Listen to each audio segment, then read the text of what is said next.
కలియుగంలో భగవంతుడు ఉన్నాడు అనడానికి 7 సాక్ష్యాలు. 7వది గంగాజలం.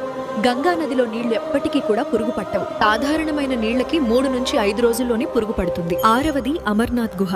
ప్రతి సంవత్సరం అమర్నాథ్ లో మంచుతో ఒక శివలింగం ఏర్పడుతుంది. 5వది పూరి జగన్నాథ్ టెంపుల్. ఈ గుడిపైన గోపురం మీద జెండా ఎప్పుడూ గాలి వీచే దిశకు వ్యతిరేకంగా ఎగురుతూ ఉంటుంది. అయితే దీని వెనుకున్న మిస్టరీని సైంటిస్టులు ఇప్పటి వరకు కనుక్కోలేకపోయారు. 4వది రామేశ్వరంలో నీటి మీద తేలే రాళ్లు.